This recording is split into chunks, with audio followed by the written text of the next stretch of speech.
conseguir entender melhor os seus preceitos, amém?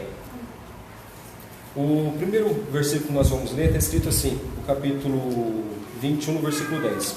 Quando saírem à guerra contra os seus inimigos, e Adonai, seu Deus, os entregar a você e fizer deles prisioneiros. Primeiro, irmãos, eu gostaria de ressaltar que aqui, Deus, o Eterno, Ele está fazendo uma promessa. Se vocês olharem o versículo, ele fala assim, quando vocês saírem. Ele fala assim, Adonai, seu Deus, os entregar. Ele está fazendo uma promessa. Ele falou, eu vou entregar. Ele não falou assim, talvez, se vocês saírem. Não, ele falou, quando vocês saírem, eu vou entregar esse povo na tua mão. Então não é condicional, é incondicional. Deus ia entregar e acabou. Só que o Eterno, Ele é onipresente, onisciente e... Não entendi. Onisciente, onipresente e... Então Ele conhece o que vai acontecer lá na frente, não é assim? Ele conhece o nosso deitar, o nosso levantar, o nosso caminhar. Não é dessa forma? Pelo menos é o Deus que nós conhecemos, é desse jeito. Não é assim? Aí que vem um mandamento complicado, né? Quando um de vocês vir uma mulher que lhe agrade entre os prisioneiros e se sentir atraído por ela e desejar que seja sua mulher, leve-a para sua casa, onde ela raspará a cabeça, cortará as unhas e retirará as roupas de prisioneiro. Então, ela raspará a cabeça, cortará as unhas e retirará as roupas de prisioneira. Ela permanecerá em sua casa chorando pelo pai e pela mãe durante um mês inteiro. Depois disso, esse homem poderá manter relações com essa mulher e tomará ela como esposa, e ela será sua esposa. No caso de perder o interesse por ela, ele a deixará partir se ela quiser, mas não poderá vendê-la e nem tratá-la como sua escrava, pois ele a humilhou. Irmãos, quando eu li esses versículos, eu confesso para os irmãos que eu fiquei bem perturbado. Eu falei, como que o Eterno permite de pegar uma mulher dessa forma? Só que o que acontece, irmãos? As mulheres, elas eram usadas pelas outras nações para poder seduzir Israel nas batalhas e no meio, para poder trazer adoração a outros ídolos, para poder trazer no meio de Israel a contenda, a discórdia. E mais para frente nós vamos ver que se o homem tivesse algum problema, ele não podia nem estar no meio do arraial. E o interessante é a maneira que ele deveria agir. Sim. No calor da guerra, ele viu aquela mulher e ele achou bonita. Para se interessar por ela, ela atraiu. Ele traria para casa e faria o quê? Raparia a cabeça dela, cortaria as unhas, ou seja, todo o atrativo dela seria tirado. E depois desse período, se ele se interessasse por ela, era sinal que ele realmente a amava. Sim. Por outro lado, tem o lado da mulher também. Sim. Porque depois que raspou o cabelo, quando você está raspando o cabelo, você está tirando o costume e está tirando a feminilidade da mulher. Você está tirando tudo aquilo que caracteriza ela. Porque a mulher que gosta, é porque em Israel mesmo, Esther é um exemplo disso, que Esther, ela se preparou durante um ano. Ela não chegou de qualquer forma na presença do rei. E essas mulheres, elas no meio da guerra. E no meio do arraial não tinha tinha homens. E Deus fez esse mandamento específico para quem? Para os homens que estão indo para onde? Para a guerra. E ele não poderia tocar nela. Sim. Não poderia abusar dela. Porque ele tomou ela como despojo de guerra, mas Deus falou, você não vai ser como as outras nações. Porque as outras nações, o que eles faziam? Eles atacavam, destruíam, estupravam as mulheres e abandonavam. Dependendo, até vendia. Aqui, ele disse, comigo aqui não. Aqui você não vai fazer isso não. Outra coisa, quem tinha o direito de ir embora ou não? Escolha. Ela. Então a pessoa tinha que pensar muitas vezes, porque ele não poderia simplesmente dizer, você vai embora. Quem iria decidir seria ela. Ou seja, aí você olha assim e fala, poxa, quem olha o versículo a primeiro modo fala, poxa, Deus está sendo perverso. Não, irmãos. O que acontece? Nós somos feitos de carne e osso. Nós somos seres humanos. Deus, conhecendo a criação dele, ele sabia que o homem poderia se corromper no meio da guerra. E olhando aquela mulher, sentindo atração por ela, Deus foi bem claro com ele: leve ela para a tua casa. Raspa a cabeça, corte as unhas, durante 1 mês. Ou seja, o que acontece, irmãos? A mulher descaracterizada, por um lado, Deus está estimulando para que esse homem não sinta mais o mesmo desejo por essa mulher. Porque o Eterno, ele é muito mais sábio do que nós podemos imaginar. Ele pensa anos-luz na nossa frente. Porque ele sabe onde nós podemos deitar, onde nós podemos levantar, onde nós podemos tropeçar. O Eterno, com a sua infinita sabedoria, ele fala assim: bom, se esse homem desejar essa mulher de verdade, ele vai permanecer no hábito. Ou seja, Deus, ele não deu um mandamento para que o homem se corrompesse. De maneira alguma. O princípio do mandamento é o que vale. Não só o mandamento em si, porque as pessoas, principalmente o mundo de hoje, estão falando que nós somos retrógrados, que nós lemos um livro que já foi feito para um povo que não existe mais. Eu vi um youtuber falando isso, num show, falando que esse livro foi feito para um povo que não existe mais. E ele falou que ele não era racista, mas nesse ponto ele está sendo racista. E o povo de Israel? E o povo judeu? Não existe mais? Deixou de existir? Deus dando essa determinação para os homens, e não era para qualquer homem, irmãos. Aqui não é para homem casado.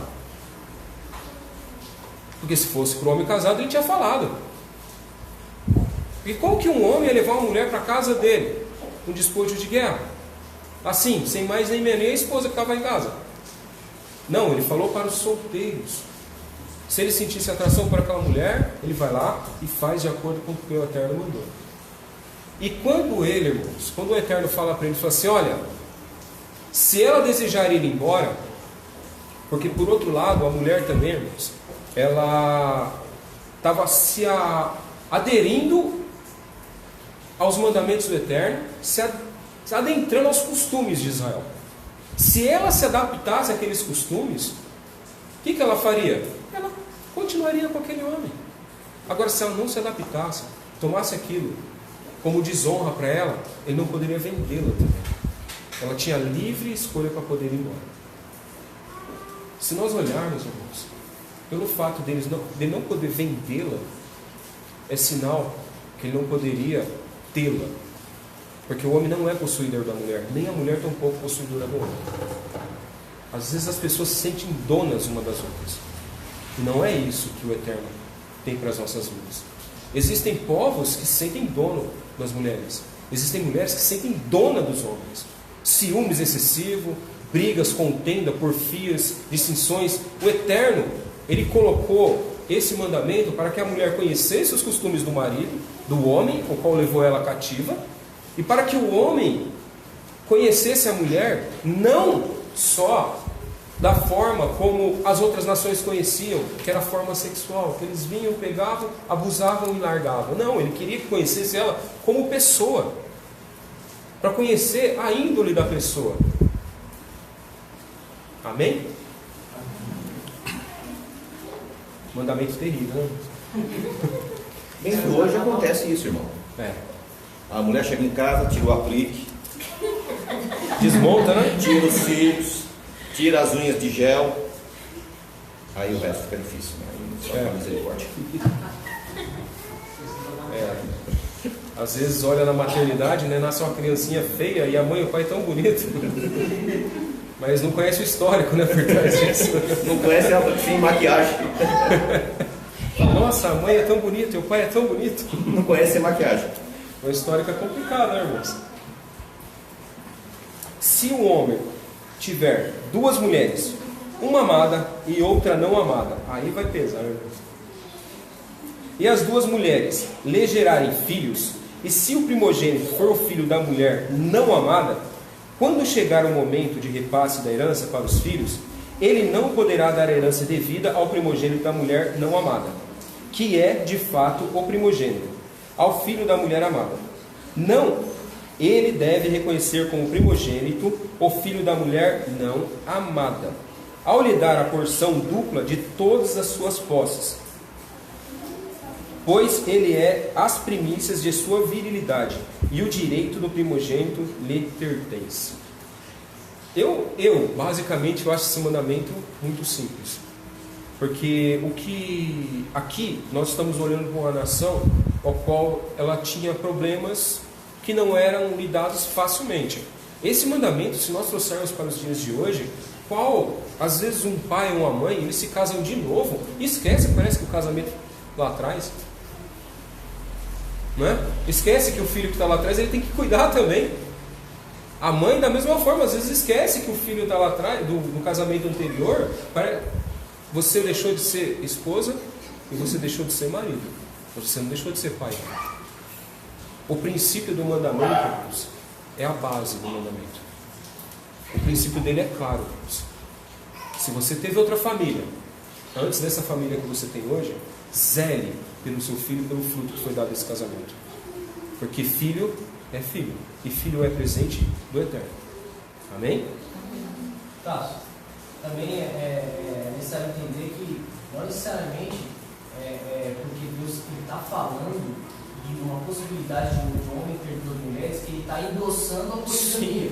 Existem muitas coisas que o Eterno teve que regulamentar, pois era comum naquela sociedade, mas não que ele estava endossando. De jeito. Naquela sociedade os homens iam muito à guerra e as mulheres ficavam viúvas. E aí tinha as leis de resgate, que muitos homens tinham que resgatar a sua parente mais próxima, né? A esposa do seu parente mais próximo, né? Por exemplo, se tem eu e meu irmão, né? Se eu venho a falecer, o meu irmão teria que ter filho com a minha esposa para poder conservar o meu nome. O primeiro filho, o primogênito. Isso era um mandamento.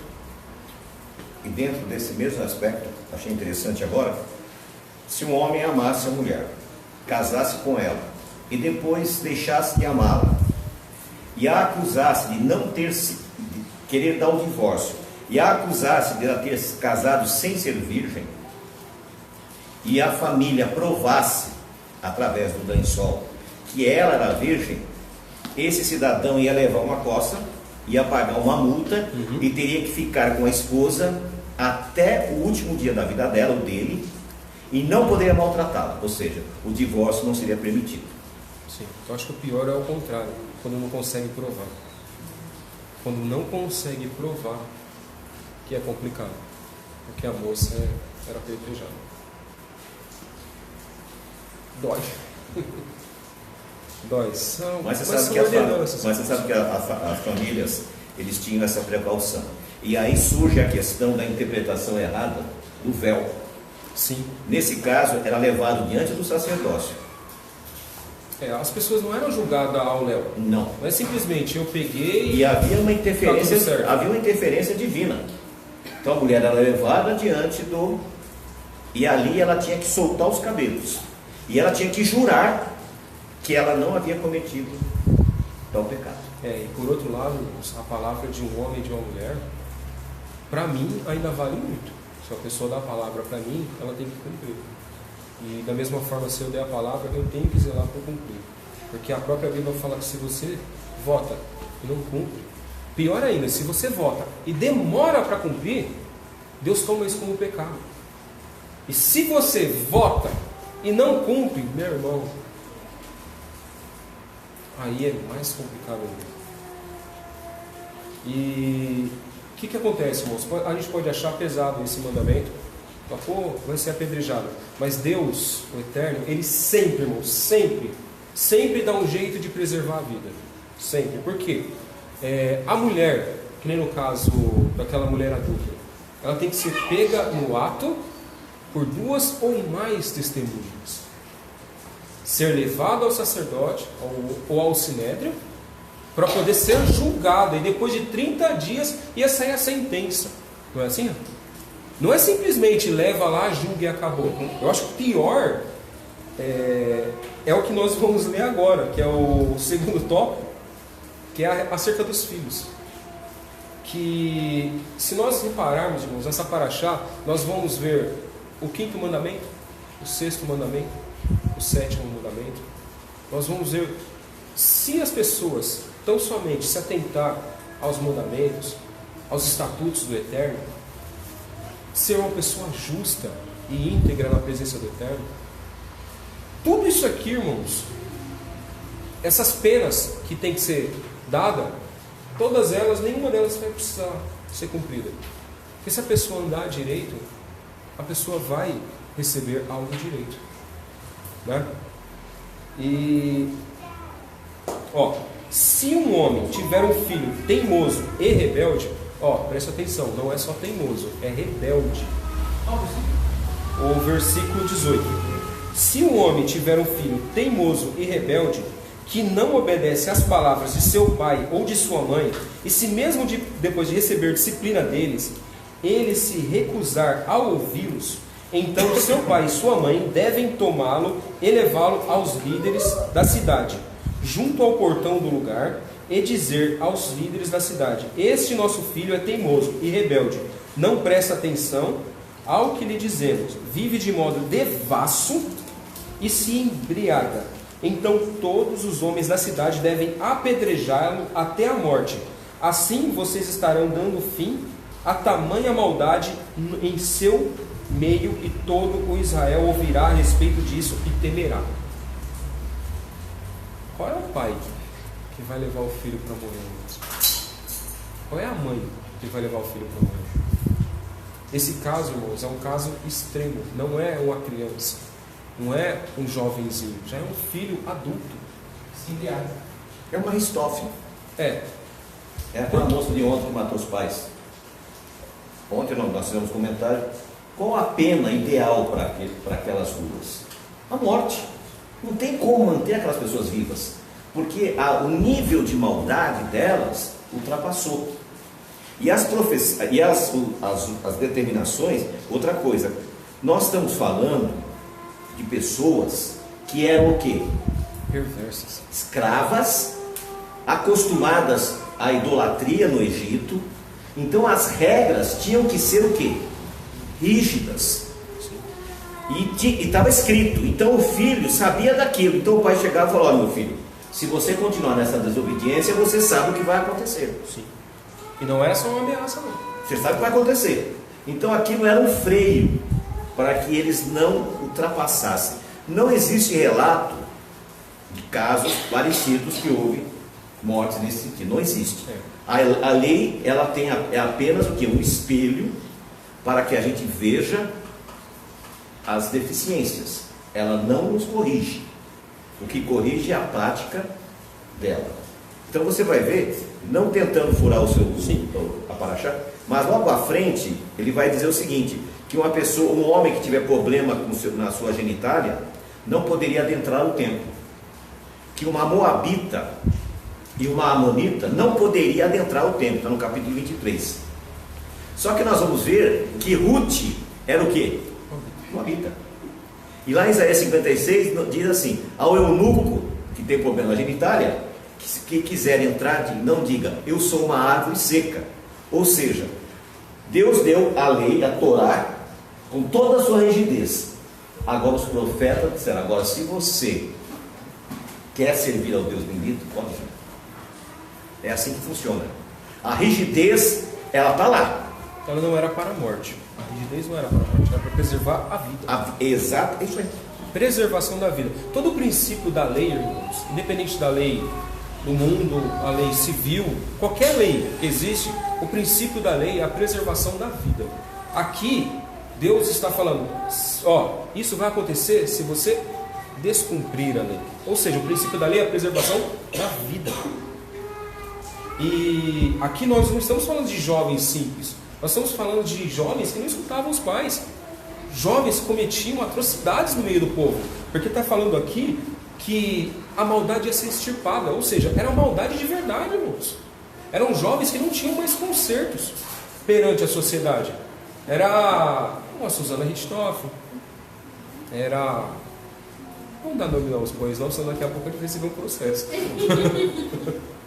Tá? E logo em seguida, no versículo 22, tem outro mandamento que segue na sequência desse, que é muito bom. Que é assim: se alguém tiver cometido um crime capital, o que é um crime capital? Morte. Crime de morte. Quem tiver matado uma outra pessoa. Merecedor de execução, olha, merecedor de execução. Pendurem-no em uma árvore, mas seu corpo não deverá permanecer a noite toda na árvore. Sepultem-no no mesmo dia, pois a pessoa pendurada foi amaldiçoada por Deus, para que vocês não maculem a terra que Adonai, seu Deus, dá a vocês como herança. Irmãos, esse é um mandamento muito interessante. Por que ele não podia ser sepultado à noite? Sabe por quê? Porque se ele tirou, ele não simplesmente matou uma pessoa, ele arrancou a luz de uma pessoa. Ele impediu que outra pessoa visse a luz da Torá. Ele impediu que uma outra família cumprisse as mitzvot, cumprisse os mandamentos. Ele não está simplesmente matando a pessoa, ele está matando uma geração. Ele está matando sonhos. Ele está acabando, ele está cortando a linhagem de uma família. Ou seja, ele está acabando com isso, e Deus deu esse mandamento para que essa pessoa fosse enterrada antes do sol se pôr, para que essa pessoa sirva de exemplo, que ela não veja a luz. Olha só que interessante. Essa pessoa não vai ver a luz como ela tirou a luz dos olhos de outra pessoa. Aí vem aquele: quem com ferro fere, com ferro será ferido. O que eu vejo muito é o nosso Messias, o nosso Mashiach, Yeshua, em Mateus, o Sermão da Montanha. Ele fala muito a respeito dessas coisas. Ele fala muito do amor ao próximo. Ele fala de, se nós amarmos o nosso irmão, se nós, a ponto de nós doarmos a nossa vida por essa pessoa, irmãos, o reino dos céus já é garantido para as nossas vidas. Não é simplesmente você tirar uma vida, você está tirando uma geração. Você não está matando só uma vida, você está matando uma geração inteira. Porque se for um homem e uma mulher, quantos filhos essa mulher ou essa criança não poderia estar dando? Quantos netos, bisnetos, quantas alegrias e tristezas essa pessoa não poderia ter tido na vida? Ela está matando uma história. Por isso que o Eterno permitiu que, se uma pessoa viesse cumprir um crime capital, fosse servir de exemplo para todo o arraial. E outro, não poderia ser enterrado ali, teria que ser enterrado fora, para que não sujasse a terra ao qual o Senhor tem dado para nós. Isso é um exemplo, irmão, de como nós devemos manter a nossa vida espiritual limpa, casta. O nosso terreno ao qual Deus tem dado, que é o nosso coração, os nossos pensamentos. Aonde nós temos colocado os nossos pensamentos? Onde nós temos colocado os nossos olhos? Onde os nossos pés têm pisado? A que rumo a nossa vida tem tomado? O que nós temos feito para as pessoas que vão vir depois de nós? Qual é o futuro que nós vamos dar para as pessoas que estão nos assistindo, as pessoas que estão nos assistindo de perto a nossa vida? Como outros dizem, o nosso testemunho. Qual é o testemunho que nós temos dado? Será que as pessoas vão dizer o que da sua vida? Da minha vida? Porque os mandamentos, irmãos, não é só para vida e morte. Os mandamentos são para a vida inteira, um decorrer de uma história. Nós não devemos aplicar um mandamento só específico naquele momento. Nós temos que aplicar o mandamento para a nossa vida. Quando nós colocamos a nossa mezuzá na porta, quando nós passamos por ela, lembramos dos estatutos do Senhor. Quando nós usamos nosso tzitzit, nós olhamos para ele, lembramos dos estatutos do Senhor. Eu mesmo, por exemplo, irmãos, as minhas multas eram só de excesso de velocidade. O tzitzit, toda vez que eu ia correr, irmãos, eu olhava para o tzitzit e falei: Senhor, eu não posso correr. Para que eu vou correr? Primeiro que eu estou colocando a minha vida em risco, colocando a vida de outras pessoas em risco. E o tzitzit me trouxe a lembrança dos mandamentos do Eterno, dos estatutos dele. Não uso como um amuleto, que tem pessoas que usam a usar como amuleto para trazer sorte, outros usam a Bíblia aberta em cima de algum lugar. Mas Deus, o Eterno, Ele não quer que você use isso como um amuleto. Ele quer que Ele use isso como preservação da tua vida, da vida da tua família. Porque a Bíblia fechada, ela é só um livro, mas ela aberta, ela vai ser gravada na tábua de carne dos nossos corações. E quando ela for gravada, os mandamentos do Eterno no nosso coração, irmãos, a maldade, irmãos, ela vai ser... eu vi uma reportagem onde, eu não lembro qual é o país, eu acho que foi na Inglaterra, que tem uma catraca que as pessoas passam no metrô, elas, quando não tem dinheiro, eles passam ali. Só que a catraca vivia vazia, ninguém passava. E o repórter perguntou para a moça da bilheteria: "Pô, mas para que tem aquilo?" Ela falou: "Essa catraca é para quando uma pessoa às vezes esquece o dinheiro, esquece o bilhete em casa, ela usa essa catraca." Eu falei assim: "Mas eu não vejo ninguém burlando lá, ninguém passando lá de graça." Eu falei assim: "Mas por que alguém faria isso?" Você entendeu, irmãos? É a maldade, o jeitinho. Às vezes ela está tão estampada dentro de nós, que teve um corredor também, né? Que ele ajudou um outro rapaz, ele estava para ganhar a corrida, irmãos. Ele voltou e ajudou um outro rapaz. Aí perguntaram para ele: "Mas por que você fez isso?" Ele falou: "O que minha mãe ia pensar de mim se eu não fizesse?" Você entendeu, irmãos? Às vezes a voz dos nossos antepassados, dos nossos pais, a nossa mãe, a voz do Eterno, a voz do nosso Rav Yeshua, ela fica ecoando dentro dos nossos ouvidos. O Espírito Santo traz isso vivo para dentro da gente, para nós que outrora pecávamos, não pecarmos mais, não cometermos mais os mesmos erros que nós cometíamos. Nós temos que trazer a palavra do Eterno não como um peso, e sim como libertação. Que às vezes nós temos, porque eu conheci o pessoal sempre pergunta, fala assim: "Mas você guarda o sábado?" Eu falo: "Irmão, eu não guardo porque não cabe no meu bolso. Se coubesse, eu guardaria." Eu falo: "Mas como que você faz?" Eu falo: "Eu santifico ele." Porque você santificar o Shabat, irmãos, não é só você vir no Shabat na congregação, é você santificar ele na semana, pensar nele, ansiar por ele. Fala assim: "Que roupa que eu vou vestir no Shabat?" Uma vez o Tomé falou sobre isso, eu achei tão lindo e guardei isso dentro de mim. Saudade. Vamos lá, porque essa paraxá é bem compridinha. Se você vir que o boi ou a ovelha do seu irmão desviou-se, não finja que nada percebeu. Leve o animal de volta para seu irmão. Se seu irmão não estiver por perto, ou você não souber quem é o dono, leve o animal para sua casa, e ele permanecerá com você até que seu irmão pergunte a você por ele. Então você lhe devolverá o animal. Faça o mesmo com o jumento, com o casaco, com qualquer outra coisa, com tudo. Irmão, pegou emprestado? Devolve. Achou? Devolve. Não é seu. Uma vez, quando eu era criança, eu morava ali em Osasco, na Arminda Beranger. Eu nunca vou esquecer o nome das ruas, porque eu achei uma pulseirinha na Rua União. Na Rua União não, perdão, na Rua Marina. Eu achei uma pulseirinha lá na Rua Marina. Aí quando eu cheguei em casa, minha mãe olhou para aquilo, eu com a pulseirinha. Ela falou: "Onde você achou isso?" Eu falei: "Na Rua Marina." Ela me pegou pela orelha, fez eu levar lá no lugar. Ela falou: "Devolve, porque se você achou, alguém perdeu." E eu guardei isso para mim, irmãos. Minha mãe sempre falava para mim: "Quem rouba 10 centavos rouba 1 milhão." Eu sempre guardei isso para mim, porque por mais que eu me perdesse, irmãos, os ensinamentos do Eterno, segundo a voz que ecoou dentro da boca da minha mãe, eles sempre estiveram guardados dentro de mim. Porque minha mãe, quando nós éramos criança, que ela tinha os costumes, o acendimento da vela, a leitura da Torá, eu não entendia aquilo quando era criança. Para mim aquilo ali... Só que hoje eu consigo entender o porquê que ela fazia cada uma daquelas coisas. Às vezes, hoje nós não entendemos, mas amanhã o Eterno mostra para nós o caminho que nós devemos tomar.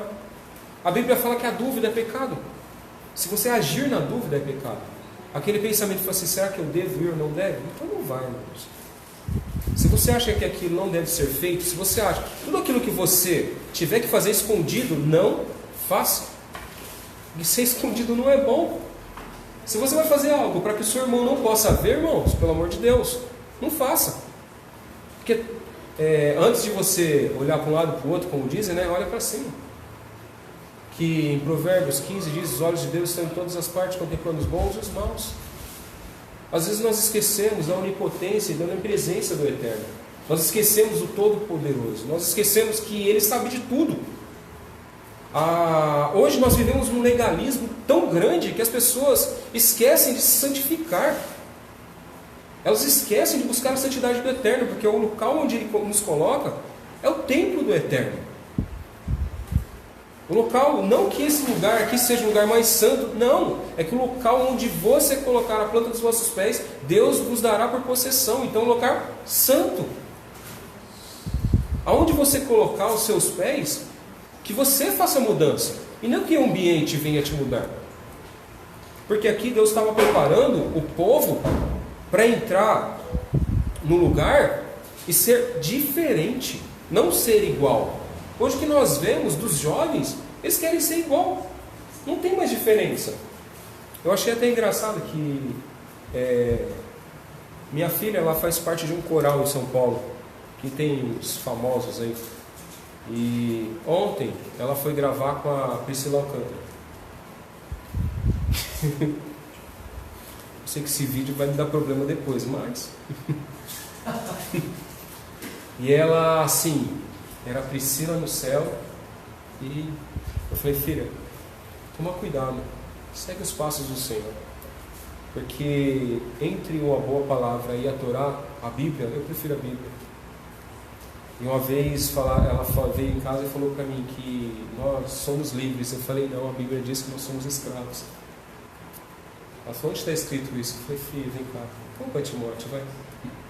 Nós somos escravos, nós somos servos. O problema é que o contexto de escravo, as pessoas entendem no pior lado, que escravo é aquele que não tem roupa, não tem calçado, não recebe pagamento. Mas o contexto bíblico de escravo, quando o povo é escravo lá no Egito, ele não era escravo que não recebia salário, porque já viu um escravo ter boi, bezerro, ter ouro, porque construíram o que no deserto? Construíram um bezerro de ouro? Cordeiro para sacrificar na Páscoa. Sim, então não era um povo miserável, ele era escravo, mas era um escravo que eles não poderiam sair dali, eles tinham um senhorio, eles tinham um dono, um patrão. E o conceito de ser escravo de Cristo não é porque nós somos escravos que nós não vamos ter vida, nós vamos ter vida. Porque Deus separa pessoas para adoração e Deus separa pessoas para outros ministérios. E eu falei, filha, nós somos escravos. Nós não vivemos a bel prazer. Nós temos um dono que nos criou. E ela falou, não, mas a cantora falou que nós somos livres. Eu falei, filha, entre um bom conselho e a Bíblia, eu fico com a Bíblia. E aconteceu algo lá que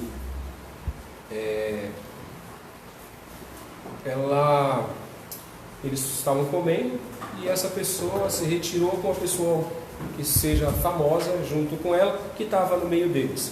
E ela falou assim, nossa, está fazendo acepção de pessoas. Não podia ser. Eu falei, filha, você tem que entender que existe a diferença de adorador e de artista. Existem artistas e adoradores. Porque quando aquela mulher vem e Deus fala que vai procurar os verdadeiros adoradores que adoram em espírito e verdade, Ele vai procurar um povo, não que fique atrás de multidão, mas um povo que ora, um povo que busca a presença do Eterno. Porque muitas das vezes a gente esquece de orar, a gente esquece do poder que Deus tem sobre as nossas vidas. E esses mandamentos, irmãos, eles falam justamente acerca de caridade, eles falam de amor ao próximo, eles falam de honestidade, de santificação. E o principal de todos, a obediência. Porque a obediência está ligada a todos os mandamentos que está escrito nessa paraxá. Todos eles cabem à obediência. A obediência ao Eterno, porque o mandamento é do Eterno. Como nós conversamos semana passada, né, Rabi? Às vezes as pessoas falam que o mandamento é de Moisés. O mandamento não é de Moisés. O mandamento é do Eterno. Foi o Eterno que nos deu e nos presenteou com o mandamento. Amém? Amém. A mulher não deve vestir roupas de homem. Aí pegou. E o homem não deve usar roupas de mulher. Pois quem faz essas coisas é detestável ao Adonai, seu Deus. Irmãos, o que a gente tem que entender aqui não é porque a mulher usa calça, deixa de usar calça. Aqui está falando de vestes, porque lá era separada a mulher do homem. Tá? As roupas eram diferentes. Esse é um mandamento específico para isso. Tá? Mas também não cabe à mulher se vestir como homem, porque é abominável aos olhos de Deus. E para quem é entendedor, um pingo é aí, né? Não vamos alongar nesse mandamento, não. Quando construir uma casa nova, faça uma proteção em volta do terraço. De outro modo, alguém poderá cair dali, e você será responsável por sua morte. Olha só que interessante isso. Naquela época, Deus já mandava construir sobrado. E colocar tela. Só não falou mosquiteiro aqui. Mas a tela sim, para evitar que a pessoa caísse. Porque, irmãos, é de responsabilidade. Mandamento, prevenção de acidente.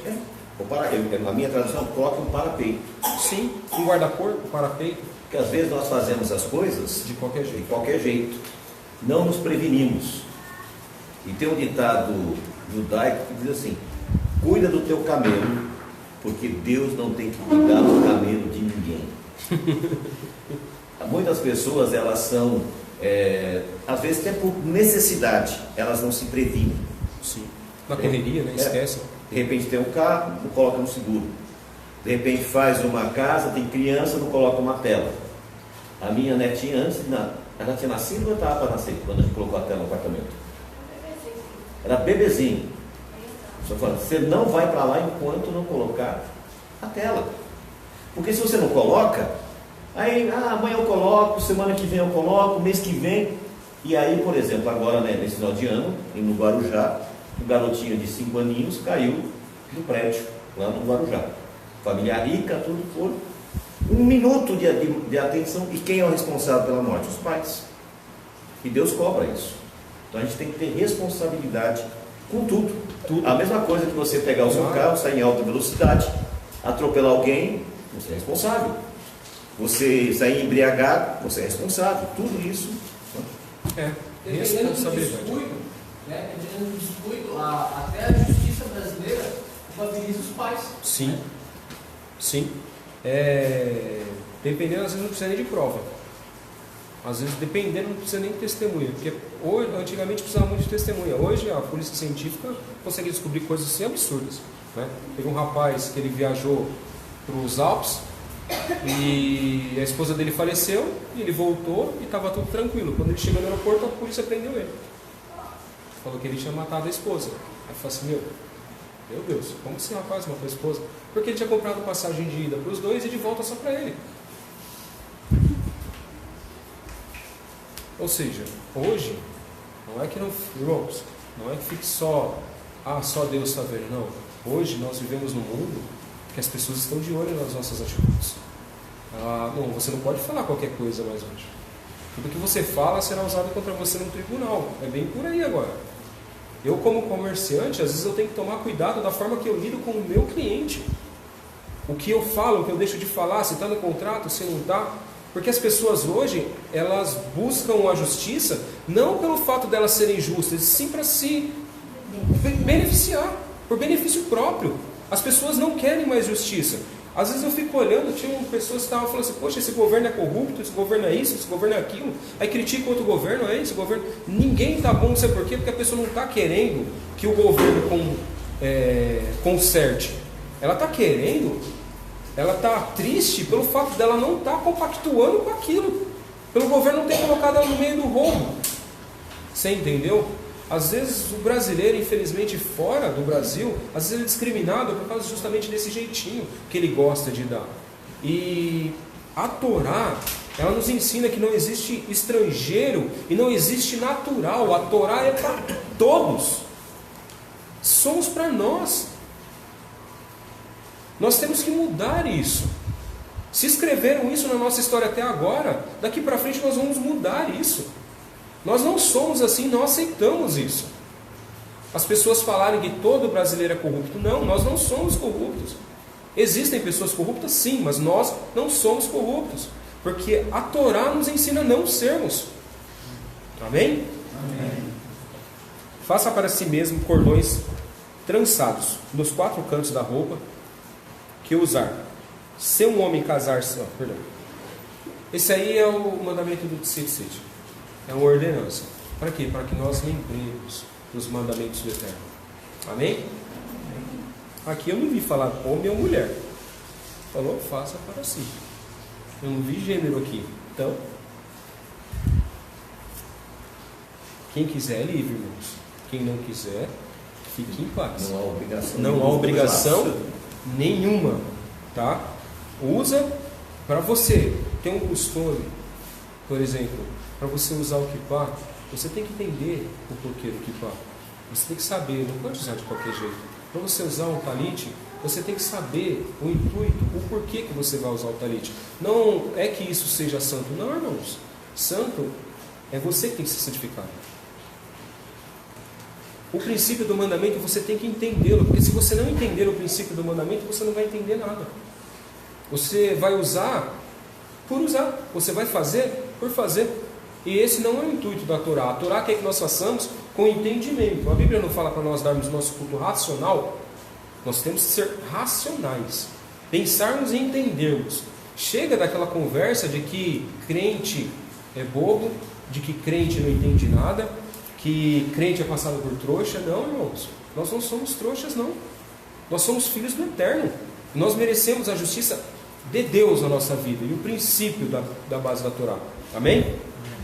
Se um homem casar-se com uma mulher, mantiver relações sexuais com ela, e depois disso, por deixar de gostar dela, fizer falsas acusações contra ela e difamar de caráter, como o nosso rabino já tinha explicado, tá? É aquilo que acontecia, né? Infelizmente, a mulher, se o homem chegasse e falasse sobre ela, né? Falasse, ela não era virgem. Aí a família tinha que provar que ela era. E como se provava isso? Um lençol. Geralmente. Mas se o camarada pôs fogo no lençol? A palavra, já guardava. A palavra, a história, irmãos, o testemunho da pessoa fala muito mais do que às vezes a atitude dela. Às vezes você pode tomar uma atitude impensada, mas as pessoas que estão te rodeando vão falar assim, não, ele não é capaz de fazer isso por maldade. Eu não acredito que ele tenha feito isso por maldade. É nesse ponto que nós temos que chegar. Que as pessoas que estão ao nosso redor, elas saibam do caráter que nós temos. Do caráter do Eterno na nossa vida. Amém? Então nada de mentira. Não mentir. Não levantar falso testemunho. Outra coisa, vamos voltar para esse lençol? Sim. Que isso também faz com que nós, hoje, que vivemos numa sociedade corrompida, todo negócio que a gente fizer, documente. Sim. A Bíblia diz, maldito o homem que confia no homem. Então, a gente muitas vezes honra o nosso compromisso. Mas do outro lado, por exemplo, eu fiz um negócio o ano passado, um rapaz comprou um produto que eu vendo caro, custa R$500 um litro, lá perto de Campinas, onde tem um colégio adventista lá, esqueci o nome, da Sumaré não, Hortolândia. Esse rapaz é adventista. Aí o que ele fez? Ele comprou, eu vendi, para ele me pagar direitinho. Aí ele pediu de novo, eu vendi. Aí ele chegou e falou, olha, eu estou com um probleminha aqui, o cliente só vai me pagar depois que eu entregar, tem algum problema? Não. Você poderia fazer um favor? Ele pode. Tem como você levar na transportadora e entregar na transportadora em São Paulo para mim? Tá bom. Eu fui na transportadora, coloquei, paguei o frete e mandou a mercadoria. Quando era para pagar, me ligou, olha, o cliente disse que o produto estava com problema e ele está devolvendo o produto. É impossível. O produto vai numa bombona. São 20 quilos. Como é que de 20 quilos, 5 quilos deu problema? Os outros 15 não deu? Não, mas eu falei, tudo bem, então me devolve o produto. Aí devolveu o produto. Quando chegou aqui em casa, eu peguei o produto, coloquei lá no chão e fui fazer outras coisas. Passou uns 3, 4 dias, eu fui pegar o produto para entregar para um outro cliente. Quando eu peguei o produto, não era o meu produto. Era um produto usado. Aí eu liguei para ele e falei, o cara te enganou. O produto não é o mesmo. Para encurtar a história. Perdi o cliente, perdi o dinheiro e perdi a pessoa que desapareceu. Nunca mais falou comigo. Sumiu. Segui ele, vi a pessoa. Então, às vezes a pessoa se suja por pouca coisa. Não, sabe? Uma coisa boba que poderia ser solucionada. Então hoje, quando fizer as coisas, faça sempre documentado. vai fazer qualquer coisa, faça direitinho, para não termos esse problema. Se o pai da moça não tivesse guardado o lençol, eu teria um problema sério com a filha. Aí ele diz, não, minha filha, a minha esposa não era virgem. É assim, está aqui, ó. Aí ele tinha que ficar com a esposa, não podia maltratar a esposa e ainda ia pagar uma multa. Sim, só pela mentira. Consequência do pecado. Todo pecado tem consequência. Todo, sem exceção.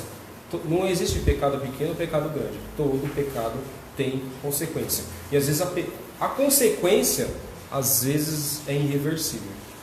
Tá? Esse aqui é bem interessante também. Se um homem for encontrado dormindo com uma mulher casada, os dois deverão morrer. Por que, irmão? Seu camarada é adúltero. Está adulterando? Naquela época, tá, irmão? O homem que foi para a cama com a mulher e também a mulher desse modo, vocês eliminarão tamanha impiedade de Israel. Se um jovem virgem tornar-se uma jovem, tornar-se noiva de um homem e o outro homem a atacar na cidade e mantiver-se relações sexuais com ela, levem os dois ao portão da cidade e apedrejem-nos até a morte. A jovem, por não ter gritado por socorro na cidade, e o homem por ter humilhado a mulher de seu vizinho. Deste modo, vocês darão fim a tamanha impiedade em seu meio. Aqui, ele está falando de premeditação. Foi premeditado. Olha só o que ele falou. A mulher do seu vizinho.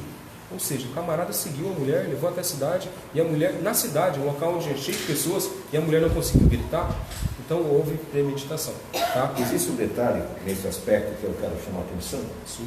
Hoje é muito comum dizer o seguinte, a mulher não pode andar, hoje a mulher não pode andar com qualquer roupa na rua. Mas tem mulheres que andam nuas na rua, e não quer chamar atenção. E justamente um maníaco que está ali vai ver. Então a mulher andando decentemente não vai atrair tantos problemas. E nesse caso específico, o que era? Teve uma época, não lembro, fugiu também. A mulher, ela deveria o quê? Gritar. Sim. Chamar atenção. Não, mas ela consentiu no assédio. E aí traria problema para o povo. Gostou do ato, infelizmente. Tá? E na sequência, já fala da jovem na mesma situação que foi achada no campo. No campo, ela não tinha para quem gritar. Então, assim, não teria pena para essa mulher. O que nós temos que levar em consideração é o princípio da lei, não a época, tá? O contexto que ela está sendo passada. Porque todo princípio é para a preservação da vida. Porque esse aí era para que não se adulterasse, não cometesse atos ilícitos contra o seu esposo, contra o seu cônjuge, contra a sua esposa. Tá? Isso tanto vale para o homem quanto para a mulher. Tá? Não é só para... Aí fala assim, mas você é machista. Não, eu sou a favor de liberdade tanto para o homem quanto para a mulher. Desde que não haja libertinagem. Tá? A mulher é tão capaz quanto o homem. O problema de hoje que nós estamos vendo é que alguns movimentos elas querem sufocar os homens, trazer o homem como escravo da mulher, e não é isso que acontece, tá? E eu sou a favor da mulher ter os mesmos direitos dos homens, sim, com certeza, tem que ter. Que na minha casa, por exemplo, irmãos, não tem o meu salário da minha esposa, é o nosso salário, porque nós não somos casados. Mas isso funciona para mim, não é para todo mundo que funciona. Tem pessoas que dividem o salário, dividem as contas, e funciona. Amém. Tem mulheres que não que mandam no marido, mas que tem uma voz mais ativa sobre o marido. E tem marido que tem voz mais ativa sobre a mulher. Porque funciona mais ou menos assim. O homem finge que manda e a mulher finge que obedece. Não, isso na sua casa, porque na minha casa a última palavra é a minha. Já vou, senhora. Já estou indo. De novo, já estou indo, falei que eu vou. Bom, irmãos, a gente... eu vou passar rapidamente agora, só... Essa primeira parte, do capítulo até o 23, ela basicamente são sobre essas proibições e esses mandamentos. Agora no capítulo 23 em diante, ele fala mais sobre obediência, tá? Sobre amor, como devemos tratar os nossos irmãos, tá bom? Já tem que encerrar, né? E ó, tocou no assunto principal, tá? Saneamento básico. Irmãos, eu lembro quando era criança que um dos costumes que minha mãe tinha, nós tínhamos uma latrina fora de casa, que ela seguia alguns costumes, como diziam, né, o costume dos antigos. E eu nem entendia para que era aquilo. Que nos dias a minha mãe não usava nem o mesmo banheiro que meu pai. Isso não que meu pai pedisse, porque meu pai era católico daquele jeito. Mas a minha mãe ainda ela conservava alguns costumes. Aí o que ela fazia? Ela deixava o banheiro fora de casa, separado, para ela não contaminar a própria casa. Ela fazia isso. Aqui, o Eterno ele falou para o homem acerca de a poluição noturna, acerca de fezes, de urina, para não levar, deixar dentro do arraial isso, porque isso poderia trazer contaminação para as outras pessoas, né? Todo o princípio da lei, irmãos, eles falam a respeito de vida, sobrevivência, e tem um negócio muito legal, é que o mandamento é sempre para você cuidar do seu irmão, sempre zelar pela vida do teu irmão, né? Amai-vos uns aos outros como eu vos amei, né? Ele, quando fala que Deus amou o mundo de tal maneira que deu seu Filho unigênito para que todo aquele que crê não pereça, mas tenha a vida eterna, ele está deixando o dele para cuidar de nós. Ele ama mais, muito mais, infinitamente mais, a nós do que ao próprio Filho. Não que ele ame mais ou menos, mas é que ele traz esse amor para nós. Ele faz com que nós amemos o nosso próximo como nós mesmos queremos ser tratados. Então, antes de praticar qualquer coisa na tua vida, vê se não vai prejudicar teu irmão. Vai fazer bem para o teu irmão? Vai fazer bem para a tua vida principalmente? Faça. Agora, se vai prejudicar o seu irmão ou prejudicar a você ou a sua família, não faça. Amém? Interessante que se esses princípios de higiene que ele cita, não deveria ser separado. Nós estamos falando de 3.500 anos atrás. Sim. O Eterno já disse, vocês têm que ter higiene, cuidado. Essa semana eu estava ouvindo um especialista em micróbios, bactérias, vírus. Ele disse o seguinte: hoje a indústria farmacêutica e a indústria quer vender álcool gel para você. O álcool gel foi colocado na cabeça da pessoa, lembra do metiolate que ardia? Aí depois tirou a ardência, não serve mais. Saudade, né? Do metiolate. Aí o que acontece? Está dizendo o seguinte, que hoje o ideal para evitar esse tipo de coisa é lavar as mãos com sabonete, qualquer sabonete. Ele é muito mais eficiente do que o álcool gel, porque o álcool gel ele faz uma carapaça no vírus. Ele, em vez de matar, ele protege. Então, nessa época, há 3.500 anos, Deus já falou da questão da pureza, da limpeza. Se as pessoas seguissem a Torá, nós não teríamos tantas doenças, tantos problemas, né, assolando a humanidade. Mas nós sabemos que existe uma indústria por trás de tudo isso, que é para fazer o quê? Para ganhar dinheiro. Sim. O exemplo é onde eu moro do lado da represa. Se as pessoas seguissem as recomendações de saneamento básico para Torá, a represa estaria limpa, mas não está. Às vezes, dependendo da época do ano, a represa fica com um cheiro horrível. Difícil até de fazer as refeições. Por quê? Porque as pessoas não fizeram o que manda a Torá. Uma coisa que eu vi, a reportagem, eu acho que do ministro Paulo Guedes, lá em Davos, ele foi até mal interpretado, que ele disse assim, que a falta de saneamento está ligado à pobreza. E o que acontece? As pessoas falam que não, mas infelizmente é verdade.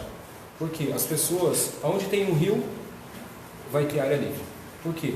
A água traz sustento, só que ao mesmo tempo ela leva o esgoto. Se hoje os córregos fossem canalizados, muitas enchentes não iam acontecer, porque não ia passar mais sofá no meio das enchentes, não ia passar muita coisa. Eu vi um vídeo esses dias agora que a mulher está limpando a porta do comércio dela e jogando lixo dentro da boca de lobo. Meu Deus do céu, como que não quer que tenha enchente? Quando eu fazia engenharia, existe uma coisa chamada chuva de retorno. Existe a prevenção para isso, só que é muito caro. E as prefeituras não querem fazer. Porque essa chuva que choveu, por exemplo, esses dias que está chovendo lá em BH, em Minas, nós temos que orar pelos nossos irmãos, porque, irmãos, a catástrofe está acontecendo de uma maneira que a gente vê ônibus passando por dentro dos rios, assim, ônibus, carros, a chuva não está tendo dó, a natureza está dando, olha, está castigando. Por quê? Porque infelizmente a culpa é de quem? É da natureza? Não, irmãos, é do homem. O homem que tem acabado com o planeta. Existe uma pesquisa que se tirasse o homem da face da Terra hoje, em 300 anos a Terra estaria toda pronta de novo para poder recomeçar uma nova ciclo de vida. Porque ela estaria tomada pela natureza de volta. A própria natureza ia cuidar dela mesma. Infelizmente, Deus deu o mapa para nós seguirmos. Ele deu a regra de fé e conduta, como nós devemos seguir. Nós não precisamos buscar fora nada. Nós temos aqui, simples, prático. Não precisa nem muita explicação. É prático. Ele é muito prático. A Torá é muito prática. Às vezes as pessoas gostam. Eu tenho 40 e poucas Bíblias de estudo. Eu estava conversando com o João. Só que hoje eu não uso mais nenhuma para fazer uma exegese. Eu uso a própria Bíblia.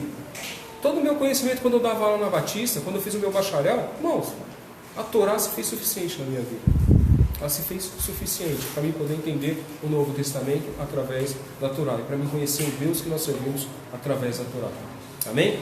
Eu quero agradecer a oportunidade. Deus abençoe.